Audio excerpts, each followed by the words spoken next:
University in Australia, in Griffin, then end up here yesterday night. So I want to give him a round of applause for making this happen for us. So now let's talk about why I'm here, after we did the politics and all the other stuff. I'm here to talk about, I think, some of the things that you already are doing. Well, what is social entrepreneurship to many? Many of us, for a very long time, people like me who was on the field of non-profit organization, I thought the way to make a difference was to just have this funny relationship with money. You know, for a long time, the non-profit world always talk about, well, to do good, you gotta go invest in non-profit. You know, do good in the world, go to Africa and help some children or something, or India. And then they have this very funny relationship with entrepreneurs. It's funny because they need them to fundraise to sustain this piece, but they have no idea, or they don't have no interest in trying to create enterprises that can make money with the funny relationship, especially with my friends from the Francophone world. Then we have all this space. From the other side is the entrepreneurs, people who are focusing solely on making money, hardcore. And then now what's happening in between that space, non-profit world and entrepreneurs who are making money. Some have been doing this work in the middle, and that's now called social entrepreneurship. You actually can be in the middle. You can find some of the most pressing issues of our time and of our generation, and then find a way to solve those problems while you can make it sustainable and make money out of it. There's nothing wrong in making money, as long as the social impact is the core driver of what you do. Now we're talking about impact here. And that's what I love about the work I'm doing in social entrepreneurship. My latest book is about that. So what I'm gonna do is, some of you already read, I guess, my background and some of the projects I'm working on energy, on agriculture, but also on youth empowerment and engagement, kind of like this with Give One Project. I want to open this up into a Q&A so we can have a conversation, a dialogue. I can see you guys here from so many different countries and so many ideas that you have. We talk about the things that you want to talk about, what you got in mind in regards to the work that I'm doing in social entrepreneurship. So, in that being said, let's see who's going to start the conversation and ask a question. You throw the balls and I'll catch them and I'll throw back. I think that's better. We have that kind of conversation with me lecturing with young people with their energy. If you don't give them too much, you give too much of talking, you lose them. Next thing you know, you're on your phones and social media in a minute. So who's going to raise their hand and start the conversation for us? Any idea, any question, any comments, any points that you have about this, then I can start answering. No? Let's go drink some tea. Yes. Tell us your name, where you're from, and then what you do. We're live on Facebook. There might be some people. My name's Erin. I'm from Australia. So glad to hear. Oh wow, from your country. Yes. From Sydney? From Canberra. Canberra. Okay, yeah. I have no idea where that is. Yes. Social media guy might want to come this way so they can see what she's doing. Social media guy. Yes. So I'm really interested to know. Thank you. Do I look good? Yeah, you do. I'm really interested to know what the challenges are facing people working at the grassroots, the people who want to become entrepreneurs but are facing a lot of barriers. I'm wondering what the one biggest challenge that you think they face is. Thank you very much. Thank you for starting us off. I think one of the biggest problems that I find in social entrepreneurship in general for young people is being able to find funding. There's a lot of great ideas happening around the world, wherever you go, whether in Africa, in Europe, or the US, even here in Asia. But how they can tap into funding, because many young people come out of universities, they have beautiful ideas, but some of them never done any work to show funders that this is gonna work. And I can understand that, because banks or many people who would put money in, it's a lot of risk to put it into something that you never tested before. So now that leads us to how can we solve that problem, that issue? and that response to young people is always, you have to always create a model. Create a model, let people see what you can do, show a track record. Then when you show a track record and create a model, then people can see that this actually can work. For instance, for us, Econ Lighting Africa, when we started it in Africa, we decided what we're gonna do is first go, put our own money, take a village, electrify it, show the government, then funders see it, they say, oh, wait a minute, this thing can work, and we can sit down and have a conversation, and we can scale it up to whatever we wanna do. So I think that's one of the greatest things to do, to make sure that you put in your efforts first and build it, no matter how small it is. Then you can say, this is what I've done, and I think if you put in the money, I can make it happen this way. And I'm sure where you are right now in Awaji in Japan, this project didn't happen overnight. I haven't met your founder, but I'm sure it took him a couple of years to be here. How many years did it take him to be here? Somebody can tell me? 40 years, you say almost? If it's 40 years, it's a lifetime for some of you, not they're probably 40 yet. But the problem we have with many young people is that we want to do things not in 40 years. We want to do it yesterday. And we want that success to happen yesterday. And that's another point I learned about entrepreneurship. You have to plant the seed, push the water, put the water always, water those seeds, and let it grow. You have to invest, as Warren Buffett said, in long term, not in quick money earned quick thing, because that's not going to happen in anything naturally going to be successful. So that's your answer about that question. Any other question? We have one guy here. Introduce yourself, where you're from, all of that. Okay, I'm Wahid from Nigeria. Nigeria, okay. We have Nigerians here. Profile, I see that you, like you said, you work with young people. Where, at what stage do you think is most vulnerable for young people, and in working with them, and at what stage is most interesting in working with them? What do you mean most? Giving an example, maybe we have junior high school students, college after grad. Right. When it's most vulnerable working with them in terms of interest, and when it's most interesting working with them? Well, I think between high school to college is when it gets really interesting, because that's where they get all of that energy that they want to change the world. Once they finish college, if you let them 2-3 more years after that, they're already finding their own niche, what they want to do. That's why most of my work goes from upper high school to college.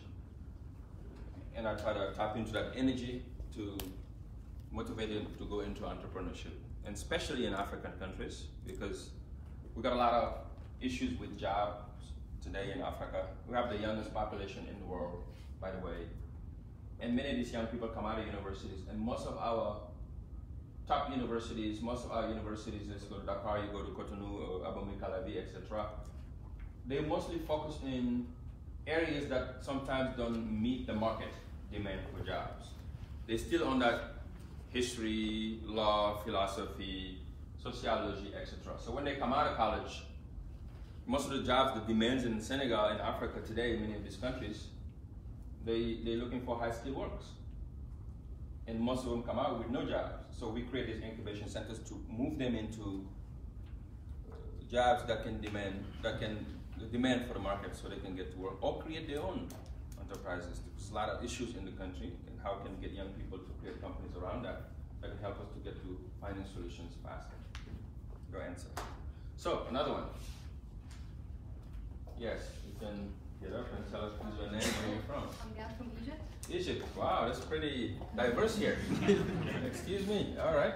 Okay. So most startups in my country, especially the ones related to social entrepreneurship, after 1 to 2 years, they stop. So I want to know what are the most important things that you need to focus on to avoid such scenarios, like to stop your startup. It's not only in your country, in Egypt. Even in the United States, 90% of startups die off after the first between 1 to 5 years. I had a couple of startups that failed too, like 3 or 4 of them before I got to the right ones. So what I'm going to tell you on that is that the modeling piece we talked about and patience works, but sometimes it doesn't mean that you will succeed. But failure is one of the things that we need to get to where success is. There's always sometimes, or most of the time, 90% of many of the people who are successful today, if you ask them on their roads, there was somewhere that they failed, especially on the beginning of startups. So I don't look at them as failure. I look at them as lesson learned somewhere along the way. And I create again and take that lessons and build around the mistakes I've made. If it means to create, to restructure your company, if it means to downsize, if it means to rethink maybe the area you thought, let's say I was going to do something in agriculture. I went 2-3 years, it didn't work. And I look back, I say, well, but actually, I'm not really good at it. It's going to take too much energy to go and do production. But I see in other opportunities in agriculture now that actually I need to go, this is distribution, where I don't have to actually do crops, harvest, and sell, but I can let them do all the hard work. I buy cheap and distribution. And this is actually something I'm creating now for my company. Not only in my farm, Jeff Zone, we're doing hardcore agriculture where we go in and do all that other stuff, but I see all the farmers around me are not selling because they don't have access to direct market. They don't have the infrastructure with the cars, the trucks, and all those things. I have all those things. So I've created slowly a distribution team who's now buying from them, the chicken, the egg, and all the stuff, and send it to our stores and our clients directly to the market, which is actually a good business for me. So it's an example to give you that look at failure as, okay, it doesn't work, now it's time to rethink, reset, and go back up. But those in entrepreneurship who say, well, it didn't work 3-4 years, and I put all this energy about it, now I'm gonna quit and go get a job, will never make it. Because those times will happen. Entrepreneurship is a very long journey, it's a very difficult journey, it's a journey of visionaries. It's those who think of the future and those who have the gut to connect the idea, the vision with the actions. And even with the mockery of friends and people who don't understand their vision, they always go beyond the expectation against the odds to make their dreams a reality. And then later on, people look at them as, well, these guys, this person is a genius. As we look at Steve Jobs, people like Mark Zuckerberg and etc. But they are just people who dared to follow their dreams no matter what. Whatever it took. Even if it means sleeping in a couch for 10 years, they had to do it to be able to create companies like Expedia, like Instagram, like Twitter, like Facebook, like PayPal, and etc. And if those young people did it, you also can do it. No matter what you do. If you're just selling a bottle of water, if you believe in so much that you will do anything possible to make sure that the world hears about it, it will be the best bottle of water the world will hear about for the rest in a few years from now. So the lesson learned from it is plant the seed again, fight for your dreams, and even if you fail, find other ways to get back up. Don't stay down. That's my response on that. Thank you. Any other question? Yes, sir. Saurabh. Hi. Yeah, that's Saurabh right? from India. India, all right. Good to meet you. Yeah, same here. So my question is, you travel so much, you talk to so many different people across the world in universities and elsewhere, and you've seen their questions and you've seen their concerns. There must be some common thread that you find in the questions everywhere, and the solutions or the answers are similar, right? Mm-hmm. So with all your experience, can you suggest some way we can connect all these ideas and all these common threads together where people can learn from each other and just do things quicker? I love it. You're suggesting me to open another startup here. You're getting me to open another startup. Maybe we need to create a hub somewhere that ideas and questions, great questions, all that stuff be posted somewhere, and then people can learn from it. Not only learn from it, but we can get things done. Well, I don't have the answer for it yet, but that's why I try to do the things that I am doing now. Why I made sure I gave him my phone, tell him to connect to Facebook, is because Mark Zuckerberg already created a platform that we all are connected. That's what I love about social entrepreneurs. They ask the interesting question of, why shouldn't we do this? A young Mark Zuckerberg from the United States just say, why can't we find a platform to connect the world from universities before, because Facebook was all about college students, to connect them, to share ideas, to share whatever photos, to share even to waste time together. Somehow it worked.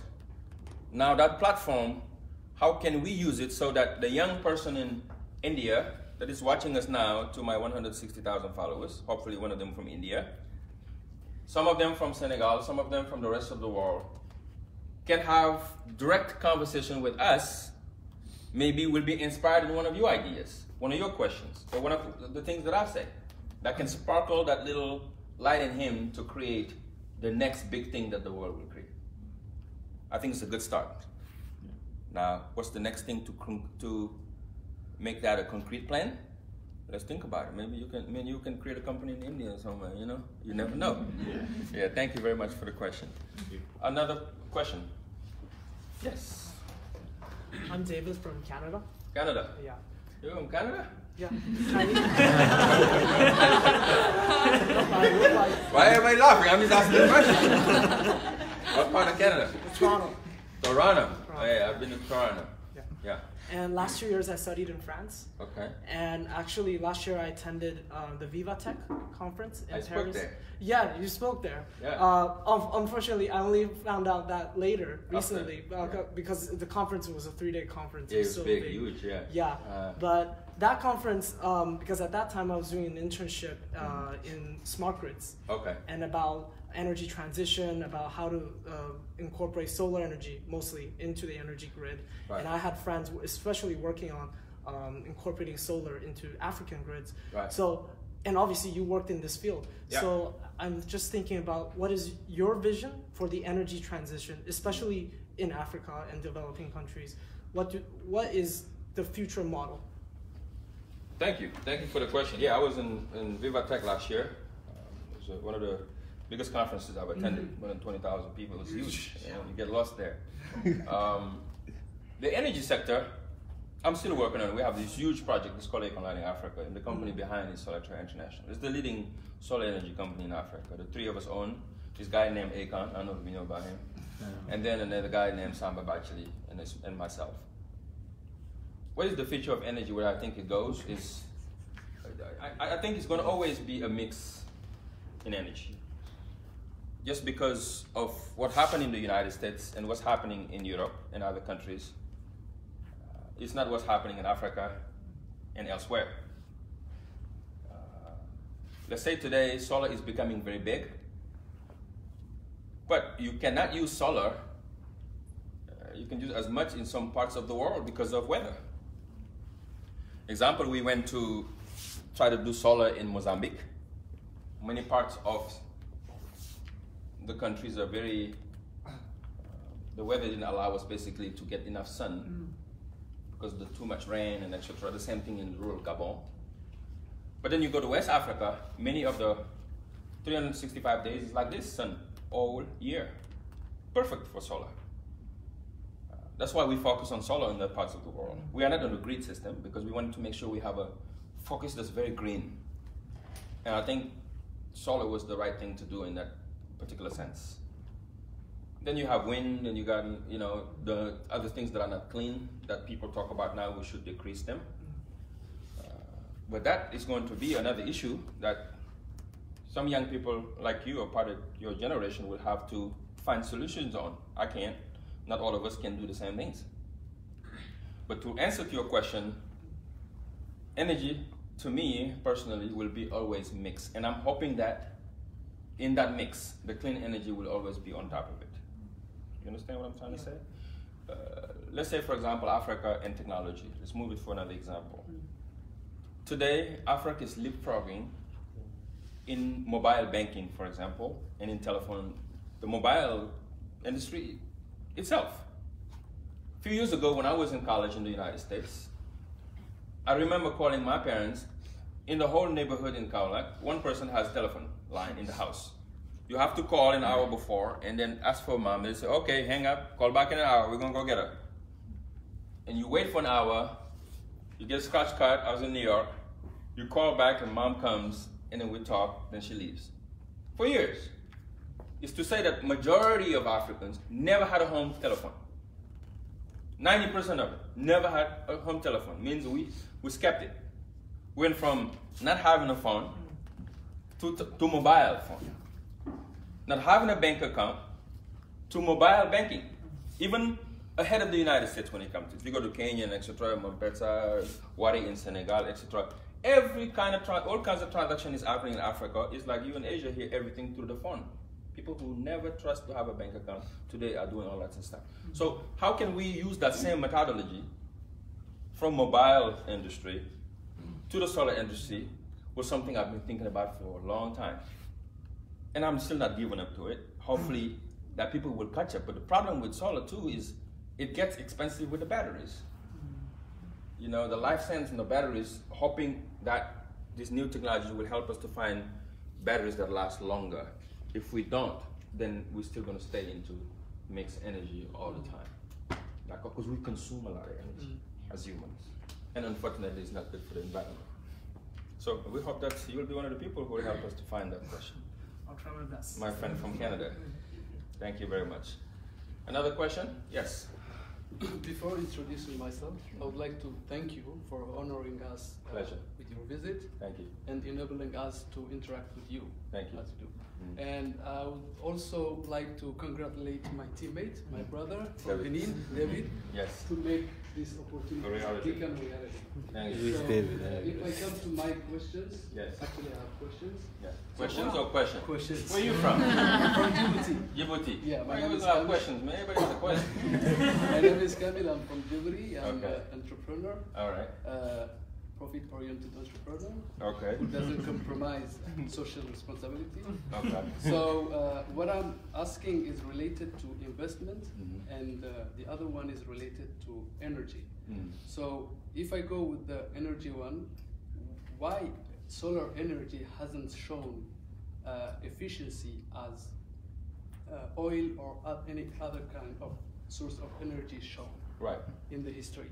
So the other question is related to investment. How can we find investors from the public sectors and private sectors, and what is the necessary process to find that?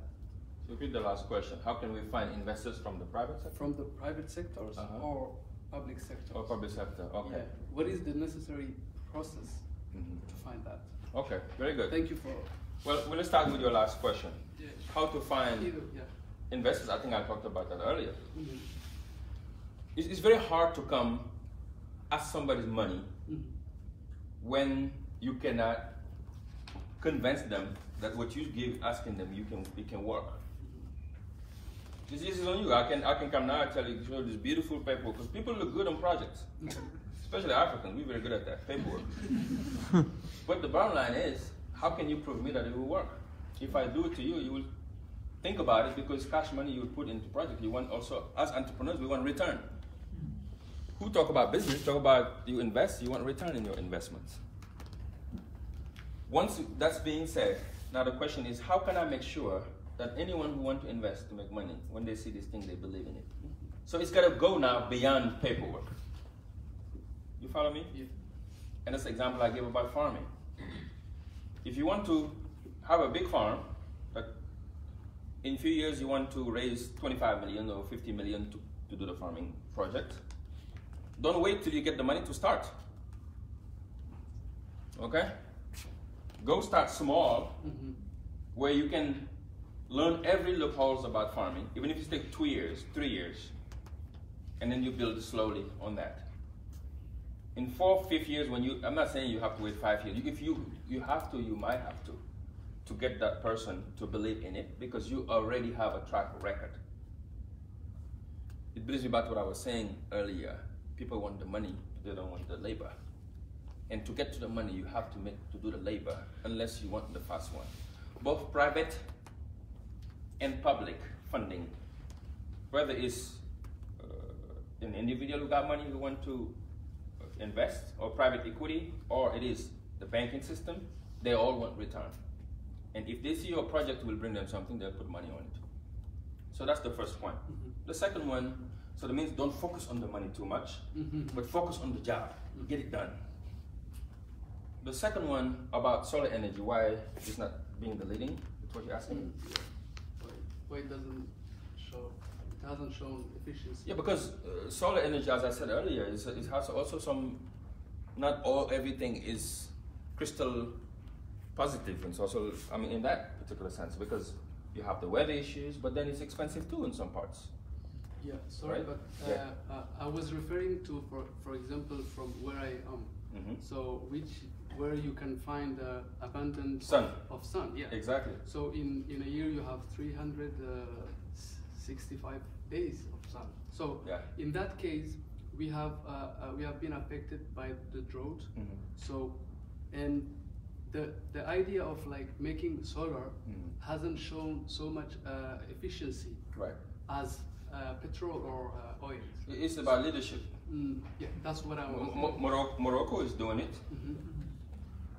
One of the biggest solar energy plants in the world today is in Morocco. And in less than 3-4 years, anybody from Morocco here? Okay, I'm from Morocco then. So, but in less than 3-4 years, they're leading the way, and it's working. They're taking all of that energy from solar to put it in the grid. And I visited today, I've seen here also, there's a lot of fields of solar energy that's being sold to the grid. But it all comes to leadership. If you have political leaders that put priorities on clean energy, but also on saving money and creating opportunities, not for them, but for the country, which is our biggest problem in many of our countries in Africa, then the priorities are not the same. Because somebody is making money out of the grid.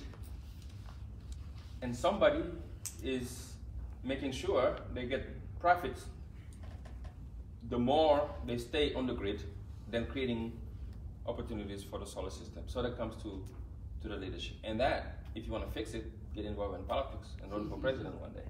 Hopefully that can change. That's what I can answer on that particular question. Thank you for your question. Yes. Any other question? Very good. I like the crowd is here. Go one in the back. We'll come back to you, Sora. Yeah. I'm Jim from the Netherlands. Yes. Netherlands. Yes. Amsterdam? Rotterdam. Rotterdam, not too far. Okay. I thought you from the red light district. Red light district is everywhere. So. There you go. You mentioned briefly that there were a few startups that failed. Right. You started. Yeah. So I was wondering what lessons you learned from those, and then the projects you're working on now, if you consider them a success or not. Yeah. So what you changed to make these projects work. Very good. To the ones that failed. Well, very good. I just recently, not even long ago, was talking to, because I got a lot of startups in Africa on the real estate and tourism industry, solar energy, agriculture, extra. And not too long ago, a few years ago, another young man talked me into let's do also at the car rentals company in it. I invested a lot of money in it, but why it failed is because I didn't do or get the team to do the homework. Come back to what we talked about earlier. To me, because I got money, I can just invest it and hire the people to get it done. First of all, do not do anything that you want to make money on or you want to be making an impact unless you have passion in it. If you're not passionate about it, you're not going to put the time necessary to make it successful. I didn't have no passion on cars. And second point is, do not invest in anything just having one motivation in it, is just money. To be honest, I just wanted to do it because the numbers look good. They told me, well, if we have 20 cars or 50 cars, but in 2 years we can get this amount of money. I said, that sounds nice, let's do this. Because the main motivation factor was that to make sure I get the money. And again, money won't come if there's not driven and drive and passion behind. Many of the people who made money today, the most successful people in the world, if you ask them when they started, what was their motivation? They'll tell you it was passion. Mark Zuckerberg didn't start because he wanted to make billions. He didn't know that it's going to happen with Facebook. He started because he had passion in what he was doing. Steve Jobs had passion in what he was doing. But then when people who got money, investors, saw that opportunity, they'll call him on the side and say, wait a minute, you know this thing here, if you put money, it can make it big. They had no idea Facebook was going to be this big. The same thing for Warren Buffett. The same thing for us, Acorn Lighting Africa. We had no idea that if we start this thing in 4 years, this can make us $1 billion. We didn't know. We did it because we knew there was something needed to be done on energy in Africa. 600 million Africans live in the dark today. Now, as children of Africa, what can we do to make sure that changes? This was the drive. But when we started it, we said, well, holy crap, this is like, wait a minute, this is a lot of money in this opportunity, by the way. We're doing good, but it's a huge opportunity to make money. So my advice to you on that, that's what I learned in everything that I start now. It has to connect with my core of why I'm on this earth. And this is why something, you're going to allow me to give these enterprises to you. Young people, you're the future of the world. Wherever you're coming from today, we need your energy, we need your passion, we need your innovations. The world needs everything you got to give it. But what I'm asking you today is to make sure you spend time while you're in this island, while here in Japan, to think of, why are you here? What is your space in this world? Why do you think you're here in this particular time in history in the world? Why? You could have been anywhere else. You could have been in countries that are having wars right now. You could have been in difficult conditions. You are choosing to be one of the top places in the world, where you're creating things that some people in your generation would have never think about, would never have those kind of opportunities. And they say in America, who much is given, much is required. Now, once you start asking about why, then you will find your real purpose in life. It's not about working to just make money, build a car and a house, and just travel the world. There's got to be a bigger purpose behind it. And that bigger purpose, once you find it, hopefully that can help you to do bigger than what your founder here has done. He could have just said, okay, let me make some money, take care of my family, and travel the world and put money in the bank. He thought bigger and bigger and bigger and bigger. And that small idea got you here from Benin, from Egypt, from India, from Canada, from all over the world in one room. That started from one man's idea. Who's that next man in between you? Who's that next Steve Jobs? Who's that next Zuckerberg? It's you. Who's those next government policy makers? Who will change the course of history? That's you. So the point is, let's find that purpose and let's work on it every single day. Let's put water on the seed every day. And hopefully when we reconnect again in a few years, I'll say I met that young man in Awaji, city named Awaji, you have me to find, in the map. And then you will be the next problem solvers of the world. The world is nothing but problems. And we need nothing but problem solvers and solutions. Thank you for that question, because it allowed me to talk about this. I hope that helps a little bit. Thank you. Next question. Yes, you too, again? India.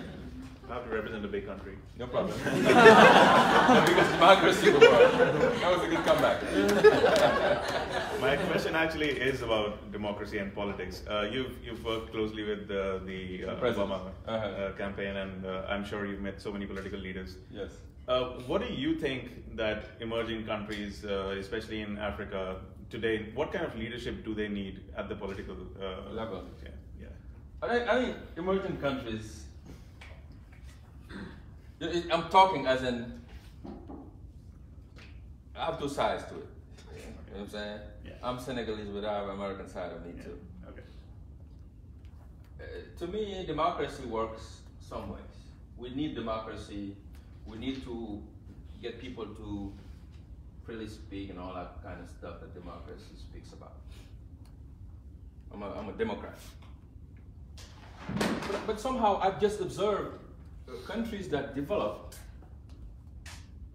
this past century,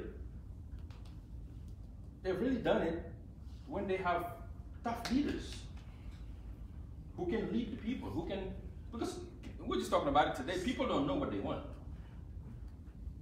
It's everywhere in the world. A say this, B gonna say the opposite, and that's democracy sometimes. It doesn't even work in our own country in the United States. We had a government lockdown for a couple of months.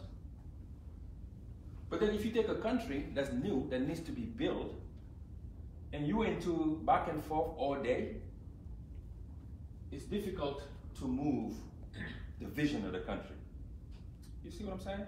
And we've seen examples in countries like Singapore. Who's from Singapore? My man from Singapore. And if you look at what Lee Kuan Yew were able to do, he was able to change Singapore. Look at the two countries. Singapore is here, very little. Next to Singapore, you have this giant called Malaysia. Who's from Malaysia? I'm sorry, I'm not trying to hurt your feelings. Who is it? Anybody good? I can talk about it. Then you have Malaysia here. Technically, you have democracy. Perfect example.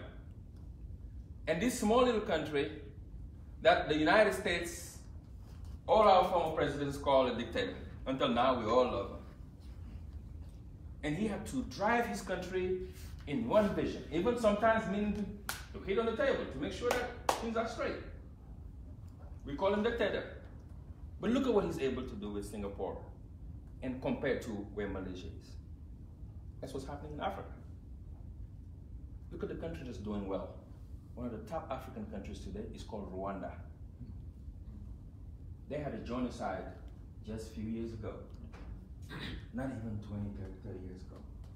Lost almost 1 million people. This young man come out of nowhere and driving the country in the same direction. The democratic countries talk about, yeah, you gotta leave office now, you did 2 terms, 3 terms. He moved the country and he kept moving them. He become now the cleanest country, the most organized one. It's unbelievable when you come to it. You're looking at a small Singapore in Africa. How? It happened because he didn't care too much about this democratic theory. So I guess you get my response is to develop countries where we are right now in Japan. After the war, it took resilience and hard work and leadership and discipline. Some of you are not Japanese and are here.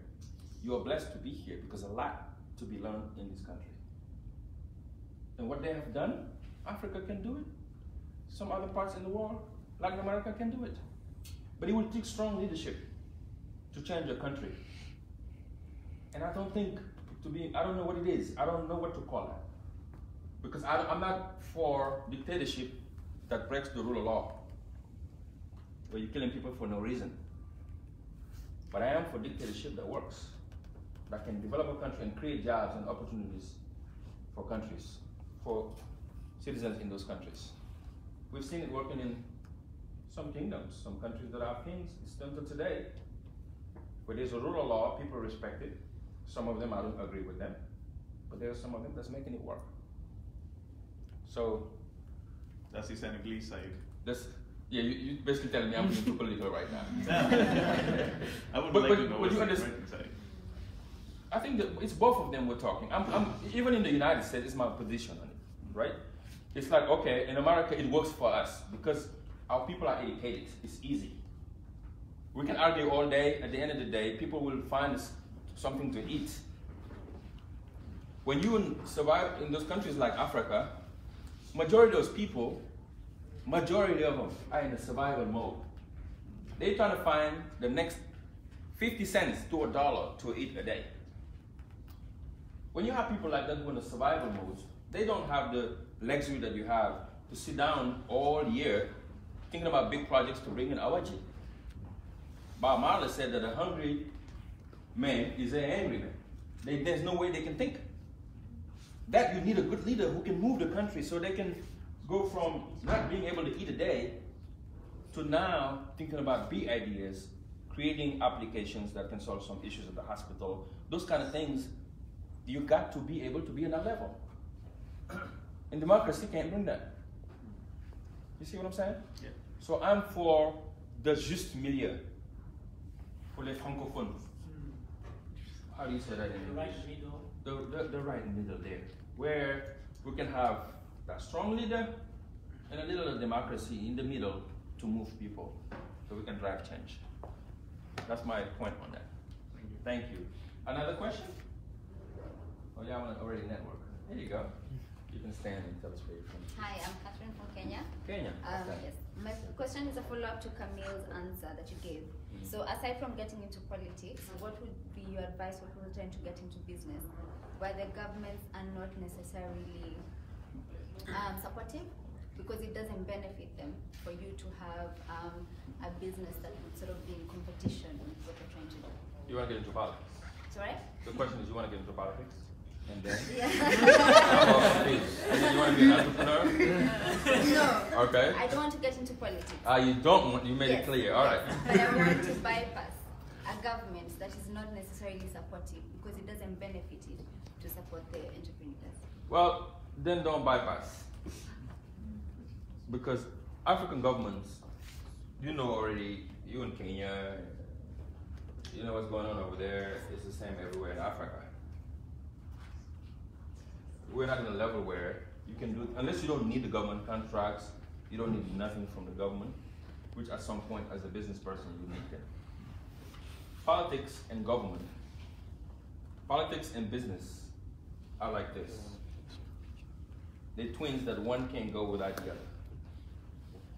I used to say that if you have so much money without any political connection, it's the worst headache in the world. You can ask your guy who owns this place. All the zoning around here, all the zoning, all the land here is controlled by some politician somewhere here in Japan. If he doesn't have the connection with him, there's nothing will happen no matter how big the vision is. So that the same concept in Africa is even worse, because governments control everything. D'accord? So what I advise you to do, my sister, is don't bribe nobody, I'm not saying that. But just be kind to them. Till you get what you want. Then when you get to the level of Donald Trump, you get money, then you can say, forget the Democrats and the Republicans, I'll do what I want. But even then, it becomes very difficult. As a businessman, you have to be able to be a diplomat too. I learned a lesson today about Japanese. They'll never tell you no, but they just say, we think about it. That's what you gotta do. So that's my response to that. All right? So you gotta massage things and be very gentle, be emotional, because emotions and politics don't go together. And as young Africans, we come in, we want to be emotional, we want to change things automatically. And sometimes with emotions, you get burned. You know what I'm saying? Build friends, not enemies. Yeah? Thank you very much. Another question? Yes, Navid, where are you from? I'm Navid, I'm from Pakistan. Pakistan? Yeah. All right, so we really got an international thing here.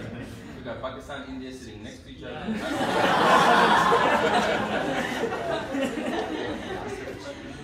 Yeah, amen. My question is more into startups. So if you're involved in a startup, so you propose an idea, and if you get lucky in the start, so you get start making profit. So how do you keep up that pace, or how do you capitalize the momentum so you can keep up your pace? Keep up your pace when you're starting? Yeah.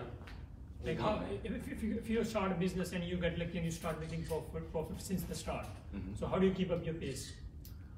Well, that's a good question. I understand now what you're saying. Yeah. You start doing well, how you want to yeah. keep the pace, so you can level up and do more. Yeah. I believe in business and in anything else, but especially in business. You have to hire people who are smarter than you. I tell my staff all the time, if I'm hiring you and telling you what to do, I don't need you. Because I don't know much of the things that I'm doing. I just have the passion. I don't know nothing about agriculture. Akon and I don't know nothing about energy. But we hire the top people in the world to tell us what to do, and we put the money in. So if you reach a point where you're making money, you see success, that means you see a window, something is going on. It means now you completely need help. It's time to go look for the best and the bright. Put them ahead to get the job done for you. If you don't do it, then you get comfortable, and that's the enemy of any success. I'm making $1,000 a day, so now good, we just stay on the steady thing. When you're making $1,000, or before you make it, you start thinking about making $1 million now. But how to get to that million? If you were only 5 people that made it to 1,000, now you need to double those 5 people, smarter than them to get it done. Everything I've succeeded, everything we've done, is because of smarter people than us who help us do it. Teamwork. That's what I can give you as an advice. If you don't have the teamwork now, you have the people to pay, and you're young, you're starting, you haven't even taken it up, find smart mentors who already made it. Make them your allies and your friends. Like this young man is doing, he's very smart. I know, I see what he's doing here, but I'm gonna send him a bill later on. Okay? Because then you learn so much from them. Then if you cannot find them physically, they're online.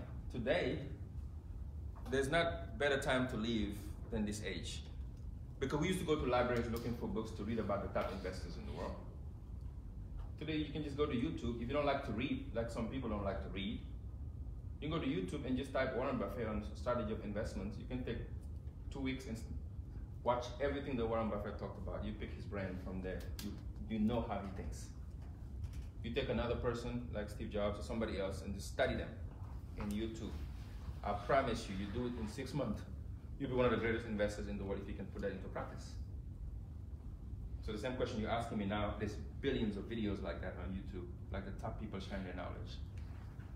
Problem is though, many young people, instead of taking advantage of that library that's free for us, would rather be on the selfies and the Instagram all day and just sleep.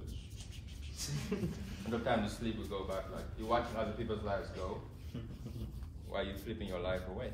You're not one of those. I'm talking to those on Facebook. So thank you very much. If you have any question, or how are we doing on time? One more. Huh? We good? One more? Or two? Nigeria will be back. Give the sister thing, we'll come back to you, okay? And where are you from? I'm from Tunisia. Oh, okay. Tunisia in town too. Okay. My name is Mariam, I'm from Tunisia. Okay, Actually, Mariam. I was wondering about, is there any balance between the immigration? Since Africa, for example, has the highest rate of young people, and most of them are skilled. And for example, Japan is an aging country. So is there any balance between the, I don't know if we can call it import, export, or Importing human beings to come do something? But is there any balance how we can make our own countries benefit from our skills, and at the same time have this exchange between the countries? Yeah, I like that better than importing and exporting. All right, Mariam, very good. So we got some people watching all the way from Jordan. Somebody says watching from Jordan, so we can give you hello too. She's people from all over the world on the internet watching what we're talking about. That's why it's important to create this platform and use them. I think your question is valid because today I visited some farms and we had this conversation, me and the farmers. What the farmers were telling me is that they have a shortage of workers here, labor. I said, holy crap, oh, we got these workers, they weren't doing nothing all day in Africa. Because here the farms, like in America, the farmers are getting older and the younger generation, they don't want to go into farming. Many of them are in Tokyo, in Osaka, and etc. It happens also in our countries. But we're discussing now, how can we do an exchange programs where I can send some young people from the farms that I have there to come to do, let's say, a fellowship program like you guys are doing here for a year, 6 months, whatever. Learn the knowledge and bring the skills, and vice versa. If I'm able to do that, hopefully before it's too long, you guys can also do the same thing. You got to utilize the time you're here to at least open an opportunity for 5, 6 people, 10 people back home to go do the same thing you've done here. And hopefully that can duplicate and they can go back, not stay in the same time. Because we don't need Africa or your countries today need people to learn from overseas and go take back the knowledge. But the majority of the inequality we have in the world today is because everyone moves where everything is ready and good to go. Everyone wants to go to Hong Kong, everyone wants to go to Singapore, everyone wants to come to Japan here, to the United States, because it's ready, the system is ready, there's no risk. But no one wants to go to where you have to cook the food and let it cook and slowly till it's done, then you can eat it. By the way, they don't understand that all the greatest wealth that was created in the world, from the Rockefellers to now, were created through troubles and tribulations in the world. Wherever there's problems in the world, lays opportunities, that I'll say immense opportunity. In African countries, emerging countries, in Latin American countries, they have more opportunities to offer to you than Japan, than anywhere else. Believe it or not, if you are willing to take the risk, the return to those investments, and if you're patient enough to maneuver the system, you can make it more in there than anywhere else. That's why I'm back in Africa. Why I left leaving the US to go to Africa? Because I know what I can make in Africa, I cannot make in the United States. And then I know that what I've learned, the skills that I've learned in the United States can be transferred easily and needed more, not in Ohio, not in Washington, but in Senegal. You understand what I'm trying to say? But it comes with risk. How many billionaires have been created after the wars? In the reconstruction here in Japan, in the reconstruction in Vietnam, in Iraq right now, all over the world, in African countries. Again, opportunities comes where problems are. But when you go to economies that come all the way like this to the top, where now it's hard to sustain it, and I know you feel it here in this country too, because now they're here, you can't even find enough farmers because they don't have a choice. They have choice. They don't want those kind of works anymore. They want to go to Tokyo. That's when they get there. Where you can have an economy that like everything from the ground needs to be built up. Where is the opportunity? It's there. You want to open a restaurant in Japan here? Or in New York? Everybody else has a restaurant. In Africa, if you go to Djibouti, you have high quality top restaurant, you're going to count how many of them in there. The same thing in the farming, the same thing in energy. You got to be willing to take the risk. But in your case, change, President Obama taught us something that's very important that I want to share with you, is that change happens will never happen if you wait for someone to come and do it. Change only happens, bless you, when me, my brother, they have some issues. Give some water, man. All right? Change only happens when you, in your level, in your capacity, can create that small area of where you can impact. And next thing you know, it will be what Robert Kennedy said, the ripple effect of things. That's what I try to work on, over the ripple effect. I met him in Benin in 2013. In a conference like this in a university named Abomey Calavi. Hundreds of young people. He was the president of the student union. When I hear him speak, yesterday he showed me the photos. I was shocked. I forgot about those things because I traveled in so many countries. When he spoke, it touched me because he came with so much power. And I was like, you are a leader, man. I'm hugging him, telling him one day we'll work together. That's the last time I saw him, 2013. Even when he reached out to me, I didn't remember. Yesterday when he showed me the photos in my hotel, I was like, wow. And then it became a reality here in Benin. In Japan. In Japan, I'm sorry.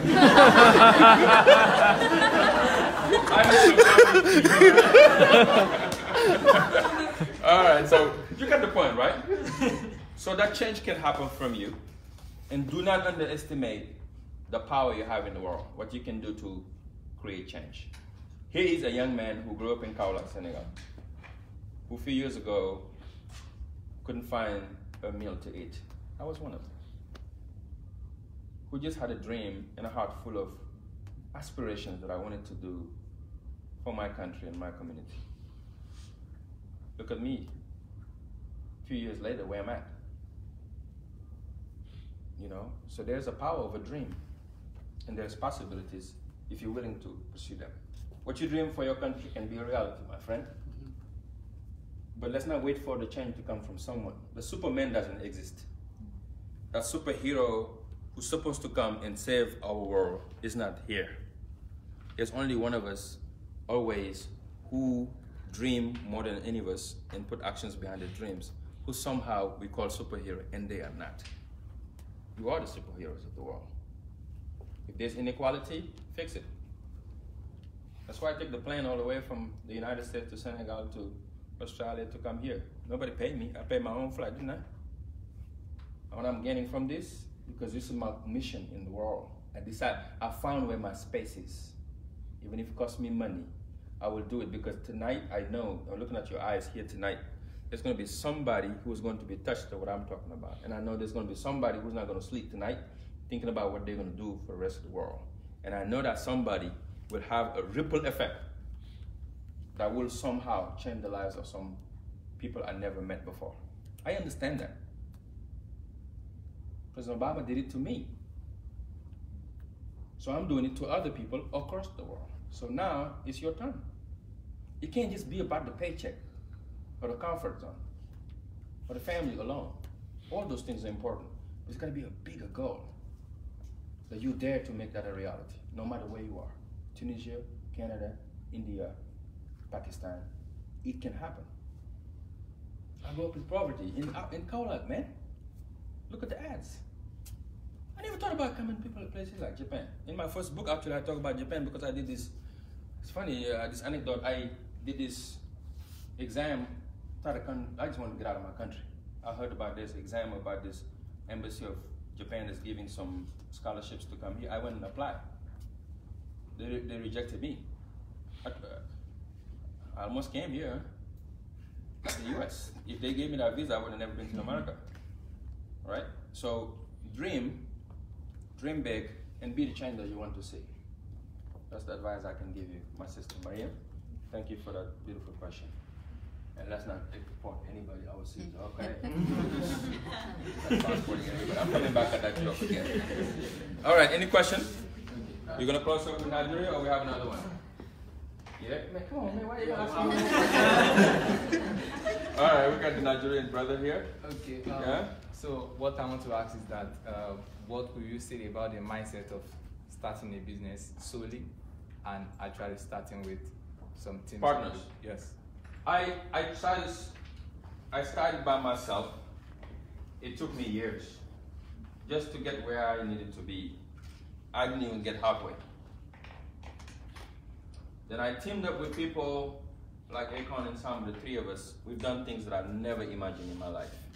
Of course, what I'm advising my brother, find partners, but the good partners. The problem is, if you find partners, everyone takes in one area. Example for us, when Akon and I met in Washington, we decided to do this thing. We knew that Khan has 52 million followers on Facebook. I said, dude, with this 52 million, we're gonna have to do something with these followers. Because imagine Nelson Mandela, or Martin Luther King, or whoever your heroes in your country, Gandhi for you, with a Twitter on Instagram. Don't laugh about it, just think about it for a second. Imagine. Imagine what they are able to accomplish with no Twitter, no Instagram, whatsoever social media. Now, this guy walking around with 52 million followers, it means every second you talk to somebody, you touch your button, you can talk to millions of people across the world. That's a power. Right now, we got people watching us from all over the world, even somebody in Jordan. I've never been to Jordan. I told him, kind of, what are we going to do with this? So now, we're going to use your image to reach more people. My work will be young people, gathering young people to get the work done for us in the countries, and also government relations. I'm already good at it from the United States politics. I go to talk to every president, every minister, everybody we need to talk to get the project going. Samba's job is Samba is the businessman and the mind behind all that when it comes to business. You have the Chinese, the investment ideas. He go do that part. And the three of us get together, we're able to raise $1 billion. Can I do it alone? No. Can Akon do it alone? No, he doesn't know how to do it. He has the people, the money, have no idea how to do that stuff. Samba, he know how to get the money, but he didn't have, nobody wouldn't know who it is. Samba like in Africa. Does it sound anything like somebody would care about? You hear that on Facebook, you're like, who's that? Samba. That sounds like some, cartoons or something. But when you hear Akon like in Africa for the young people, like, oh, that sounds interesting. What is that about?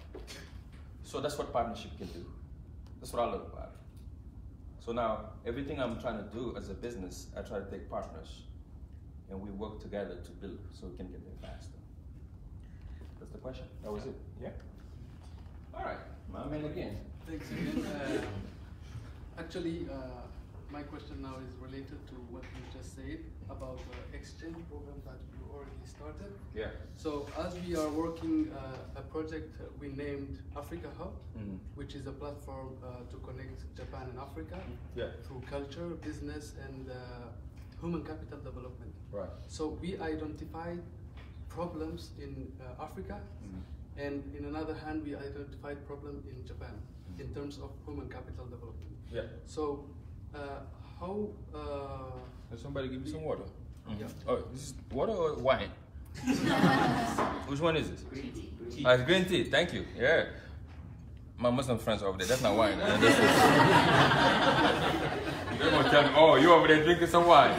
This is green tea from Japan. All right. Yeah.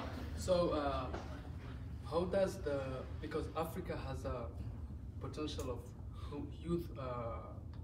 youth potential, which is like, and in another hand, we have here in Japan aging populations which require much of human capital. Yeah. So how does the technical cooperation, which is in another hand exchange program, how does that process work? Could you enlighten? What do you mean? How do we make it happen? How is the process like to go? Is it like, for example, we have people from Africa, so with their what kind of skill they can, because exchange program has to be a mutually beneficial. Bro, you already know the answer. Come on, man, you're too smart. It's a mutual interest here, but also it's got to be, you have the l'équilibre quand même. Japanese is not going to just take anybody from Africa. Come on through. We need some workers. Yeah. They need skilled workers. So if you find the skilled workers and you negotiate with any company here that wants to hire those folks, good luck. They might take them because they need them. But what's the need of bringing people here if you don't need them?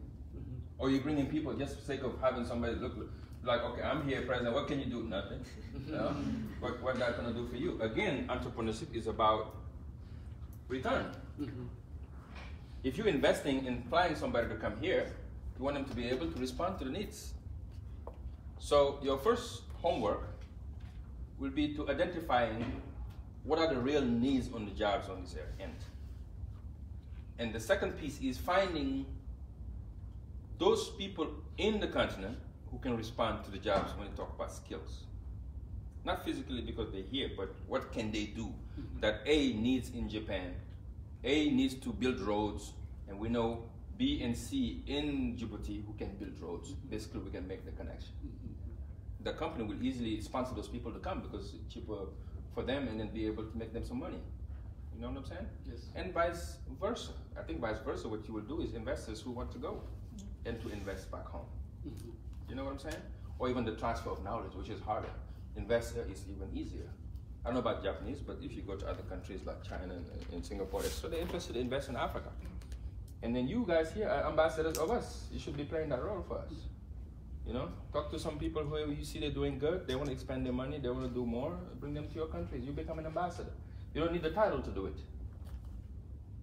I'm an ambassador of my country wherever I go because I try to do good and try to give a good impression about Senegal. Each one of you an ambassador of your own country. You need no title to do it. Like Dr. King said, you don't need to be rich. You don't need to have the education, the knowledge to serve. All you got to do is just be willing to do it and get it done. Service. Once it's done, the rest is history. Well, I enjoyed the talk with you. I enjoyed the conversation. And I am privileged to be able to be here in Japan today and converse with these amazing young people from all over the world. And I hope that this will be a beginning of a conversation that will lead into bigger things so we can create a more just world, a more peaceful world, a more innovative world where the next generation will stand on your shoulders to move our humanity further. We've done it for other generations, and now it's on us to create that platform that we can fight hate and extremism and give more love share more knowledge in between us. No matter who we are or where we come from, we're all the same.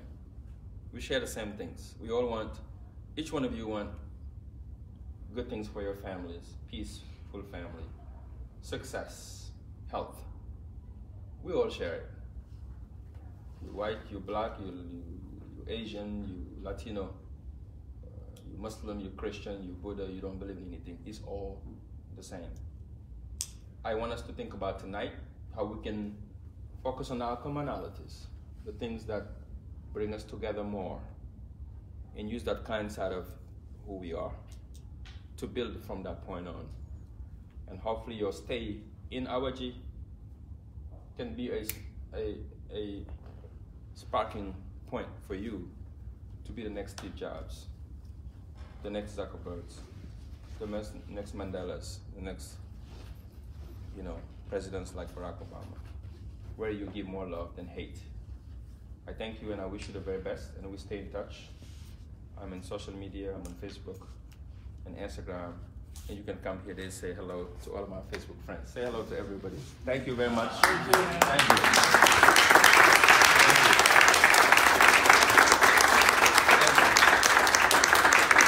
Thank you very much. I appreciate it. And what do you say? Konnichiwa?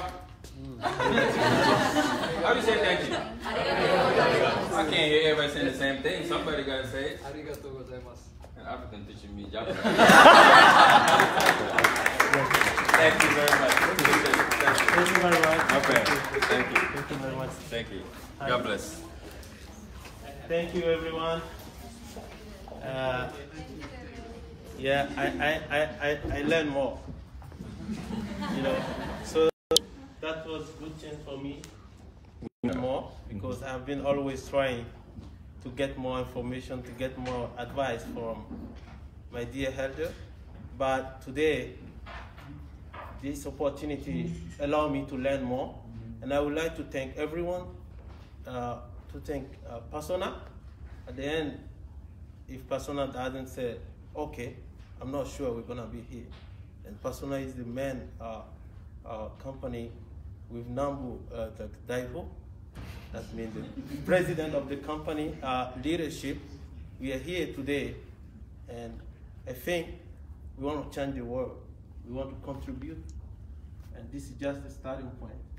Thank you, Ikeda-san. Yeah, because he's not talking, but he's one of our top leaders here. Mm. Yes. Say a few words, man. Come on. Come on, say something. Come on up, man. Come on, say something. I can They tell me Japanese never say nothing. Yeah. Make the exception today. Come on, man.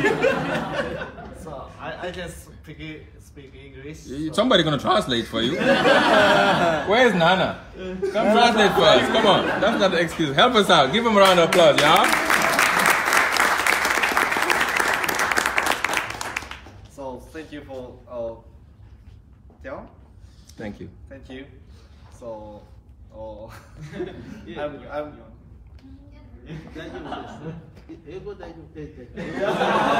Say it in Japanese. She translates. 今日本当にお話を聞けて本当に感動しました。最後に特にお話しいただいたもう人種やそういった価値観やそういったものはもうみんな同じであって、みんなに可能性があるっていうことの話は本当に心に響きましたし、感動しました。私にとっても今日が何かを起こす最初の日にしていきたいなということを強く思いましたし、出会えて本当に嬉しかったです。Well, thank you. Whatever you just said. So he is very touched by your speech, and also now he knows that he believes that everyone has this value and talents. So he wants to make today to change something and start working on and make some effort from today. Thank you. Thank you very much. God bless. Thank you.